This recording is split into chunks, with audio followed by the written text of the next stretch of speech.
El blog es muy importante para la escuela, porque el blog es una plataforma de lucha antiimperialista. Nosotros en Venezuela estamos atravesando un momento histórico muy importante.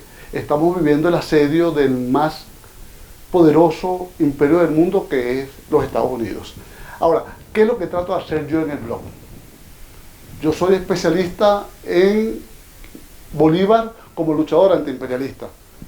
Y en función de ello, voy enfocando el aporte de Bolívar como antiimperialista. ¿Cómo se expresó el antiimperialismo en Bolívar? Vamos a verlo poco a poco. En primer lugar, en tiempos de Bolívar, ya los Estados Unidos habían fijado su atención en Venezuela. ¿Por qué? Porque Venezuela siempre ha dispuesto de importantes recursos. En el año de 1810, cuando se estableció la Junta Suprema, el hermano mayor de Bolívar, Juan Vicente Bolívar, se fue a los Estados Unidos a pedir el reconocimiento a la Junta Suprema y a comprar armas para poder combatir al Imperio Español. ¿Qué se hizo en los Estados Unidos? Los Estados Unidos se habían declarado neutrales y por debajo de cuerda estaban contrabandeando armas y víveres en contra de los independentistas. Y cuando llegó Juan Vicente Bolívar a los Estados Unidos, en vez de aceptar vender las armas a Juan Vicente Bolívar, prefirieron vendérselas a unos enviados españoles que, repito, ya estaban contrabandeando armas en contra de la lucha por la independencia. Y entonces se vino decepcionado el hermano mayor de Bolívar, Juan Vicente Bolívar, y en el buque San Ildefonso, el buque naufragó y el hermano mayor de Bolívar, Juan Vicente, muere. Esto no lo olvida jamás Bolívar, porque fue una actitud de desprecio del gobierno de los Estados Unidos y de los mercaderes contra la independencia latinoamericana. Ese es un primer elemento. Un segundo elemento. En el año de 1817, un grupo de expedicionarios, entre los cuales estaban varios venezolanos, Pedro Gual, Juan Germán Rocio, Lino de Clemente y otras personas del entorno cercano a Bolívar, como Gregorio MacGregor, que era el esposo de una prima de Bolívar, entre otros, y Agustín Codazzi, tomaron la Florida. La Florida es una península que actualmente pertenece a los Estados Unidos, pero que para entonces formaba parte del imperio español.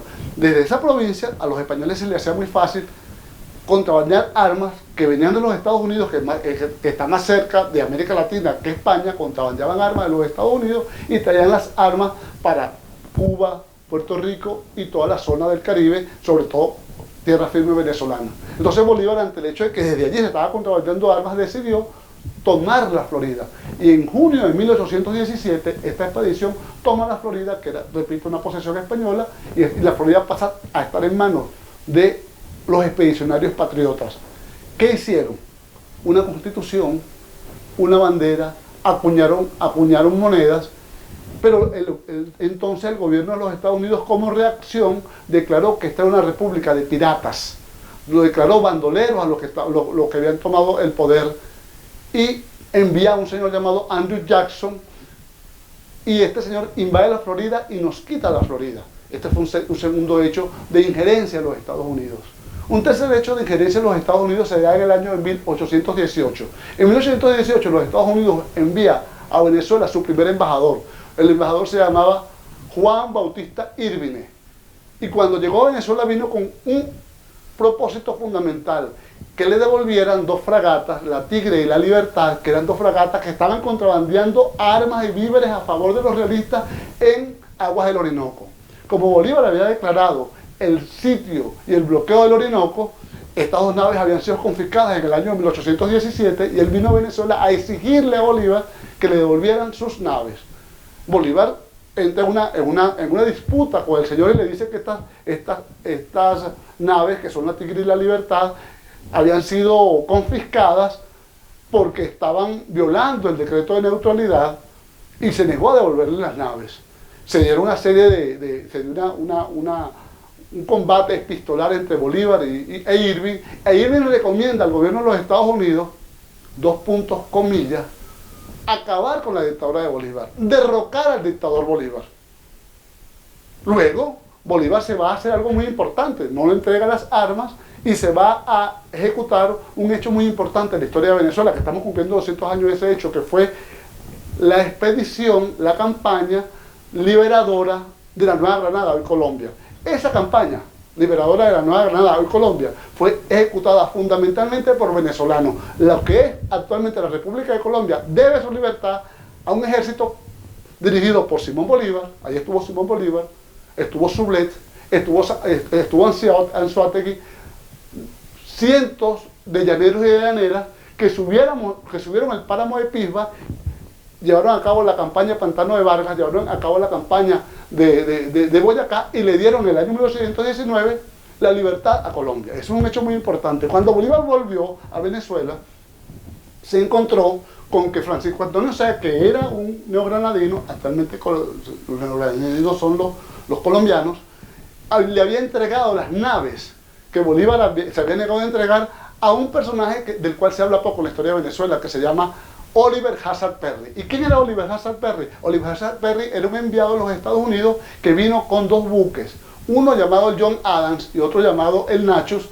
El John Adams venía con 24 cañones y el Nacho venía con 12 cañones que atravesaron el Orinoco, y su propósito era invadir Venezuela en caso de que Venezuela no le devolviera las fragatas.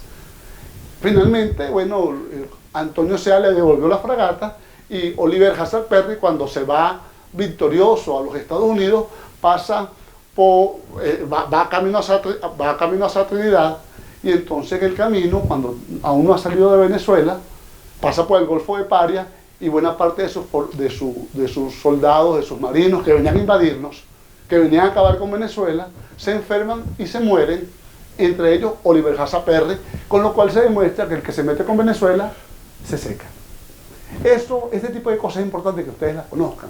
Y este es el tipo de cosas que estamos nosotros explicando en el blog. Por ejemplo, este año se cumple también un aniversario de la creación de la República de Colombia. La República de Colombia es la república que Bolívar imaginó para poder hacer frente a la invasión europea y para poder hacer frente al naciente imperialismo estadounidense. Estaba conformada por, fíjense ustedes, por lo que hoy es Venezuela, con la Guayana, por lo que hoy es Colombia, con Panamá, y por Quito. Esta región era muy importante desde el punto de vista geopolítico. ¿Por qué? Porque tenía por un lado el océano Atlántico, por el otro lado tiene el océano Pacífico y tiene el canal de Panamá, con lo cual tenía el lugar clave para la navegación y para la comercialización.